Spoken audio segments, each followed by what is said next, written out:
Hello internet and all who inhabit it, I'm Dakota. This is my channel where I try to get my shit together. Today, we are celebrating Samhain, the witch's new year. It's a little early because Samhain happens on Halloween, but I will be busy on Halloween, so I wanted to take a chance to honor my ancestors today. I chose today because it's the full moon tonight. Samhain is a time for reflecting on the past year and honoring your loved ones who have passed, and setting intentions for the year ahead. So I want to do a tarot spread to kind of encompass those things, and let's get into it. The first card that I'm going to pull represents the darker half of the year coming up for me. Okay, and I got the Two of Wands. The second card is going to be a message from my ancestors. Two of Cups. The third card is why that message from my ancestors is important to me. And I pulled the Ace of Cups.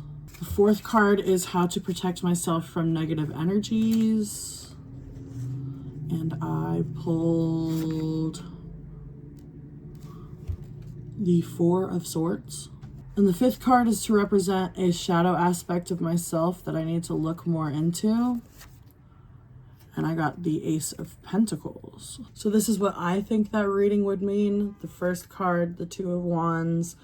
I'm in my winter reset mode. I am changing for the future. Two of Cups, what my ancestors want me to know. They want me to focus on my relationship with Jessica and really pour my love into her. And why is that important? Because she takes care of me, so I should take care of her. What can I do to protect myself from negative energies? Remember to rest. It's not all go, go, go. You got to rest occasionally. And the shadow aspects I need to explore are what's keeping me from being financially successful.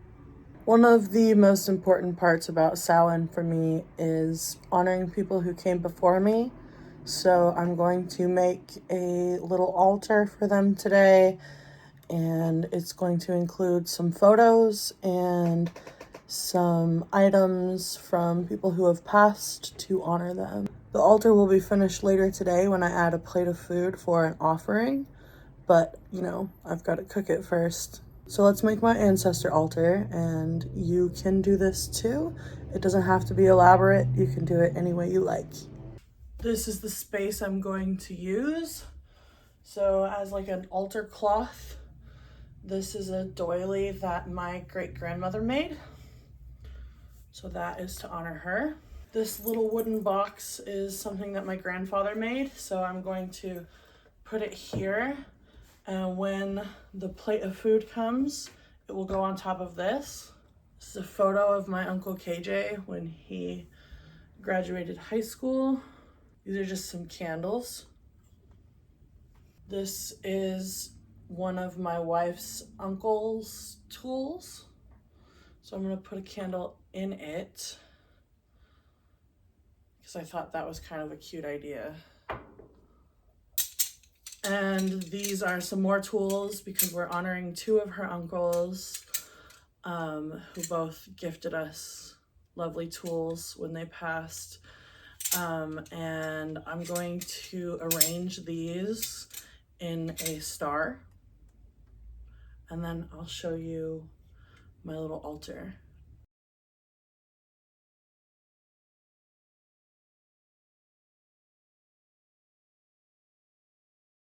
If you're celebrating with me, be sure to give your ancestors some time and attention and love today. Samhain would not be complete without a feast to celebrate the season. Everything that I'm making today is not only delicious, but also connects back to the history and traditions of this time of year. So, let me walk you through what's on the menu tonight. First up, I made this apple bread, and I'm making some apple juice mulled wine. Apples are really important to Samhain because they represent life, death, and rebirth. And in the ancient Celtic tradition, apples were thought to be a magical fruit, often associated with the afterlife and the underworld. So, since Samhain is the time for honoring ancestors and reflecting on the cycle of life, apples are a perfect symbol to include. I will link this apple bread recipe because it is so divine.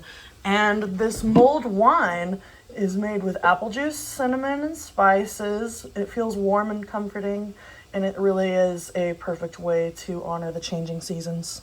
Next, I'm making mushroom and lentil-stuffed bell peppers, to which you say, Dakota, what does that have to do with Samhain? Well, they're jack-o'-lanterns! The tradition of carving jack-o'-lanterns goes way back to Scotland and Ireland. People would actually carve turnips and potatoes and not pumpkins. They would turn them into lanterns to ward off evil spirits during Samhain, because it is believed that the veil is thinner between the living and the dead during this time. Over time, people started celebrating Halloween in North America, and pumpkins became the go-to for carving because they were more plentiful. Today, I'm using bell peppers because that's what they had at the grocery store. These little fuckers look so cute. I'll also be making some corn and sweet potatoes, which are classic harvest foods used during this time of year. Samhain is all about marking the end of the harvest season, and corn and sweet potatoes are two of the crops that are normally harvested around this time. They represent abundance and the final gifts that the earth has to give before the winter. By including these seasonal ingredients, I am honoring the land and its natural cycles and what it has provided for us before the darker half of the year. For the ancestor altar, hope y'all enjoy. This feast is more than just a meal. It's a way to connect with the season and the traditions of Samhain. As I eat, I'm going to take a moment to be thankful for the harvest, the warmth of the hearth, and the chance to honor my ancestors through the celebration. I hope this inspires you to create your own little Samhain feast. Hope it helps you find ways to connect with the magic of the season. Since today I'm not only celebrating Samhain, but also it's a full moon in Aries, I wanted to take some time to do a yoga flow to harness that fiery, powerful energy. The full moon in Aries is all about boldness, action, and embracing new beginnings. Perfect for this witch's new year. I'm starting with a few grounding poses to balance Aries' fiery energy. With all the excitement of the full moon, it's good to root myself before diving into a more energizing flow. Aries energy is all about courage and taking charge of your life. I'm focusing on poses that help me embody that strength, like the warrior sequence. With every breath, I'm reminding myself that I can take on new challenges and step into new beginnings. The full moon is a time for release as well. So as I move through this flow, I'm thinking about what I want to let go of, whether it's fear, self-doubt, or anything else that's holding me back. To close out this practice, I'm taking a moment to absorb all that Aries energy, brave, bold, and full of potential. I'm also thinking about what intentions I want to set under this full moon. The fire of Aries gives us the confidence to chase after what we truly want. So this is the perfect time to focus on what lights me up. Yoga is such a grounding way for me to connect with the powers of the full moon, and that fiery Aries energy is exactly what I needed for me to fearlessly move forward into the next chapter. To finish off my Samhain and full moon celebrations, I'm going to do a full moon releasing ritual. Full moons are all about letting go, and this one is in Aries, a sign that is all about taking action and moving forward. It's the perfect time to release anything that is holding me back from stepping into my power.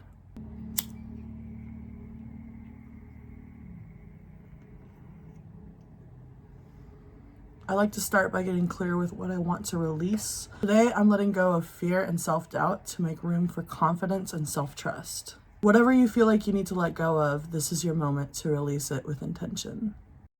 I'm writing down everything that I want to let go of. Old fears, limiting beliefs, even past situations or relationships that no longer serve me. Putting it on paper makes it feel real, like I'm physically releasing it off of my mind.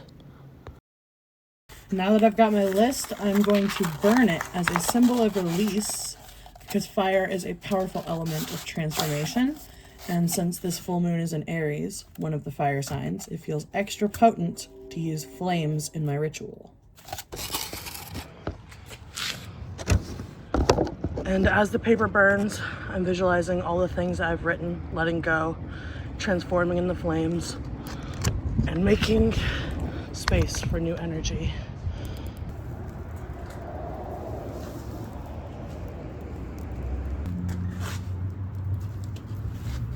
With the burning complete, I'm going to just sit here for a second and focus on what I want to call in. After releasing what no longer serves me, there's so much more space now for things that do. I'm embracing that Aries energy and trusting that I have the power to create change in my life. I have inspired action. If you're doing a releasing ritual today, just know that it doesn't have to be elaborate or perfect. What matters is your intention. Thanks for joining me in celebrating the full moon and Samhain. I hope it inspires you to let go of things that are weighing you down and make room for more things that are good in life. As the day winds down, I'm feeling really grateful for this time of connecting with myself, my ancestors, and the season. Samhain is a time of both endings and new beginnings, and today has been a perfect way for me to reset for the year ahead. If you're celebrating Samhain soon, I'd love to know what you're gonna do, or if you just have any special traditions that you think are fun and you wanna share. Leave them in the comments, and thanks for spending the day with me. I don't have anything else to say, so y'all stay groovy.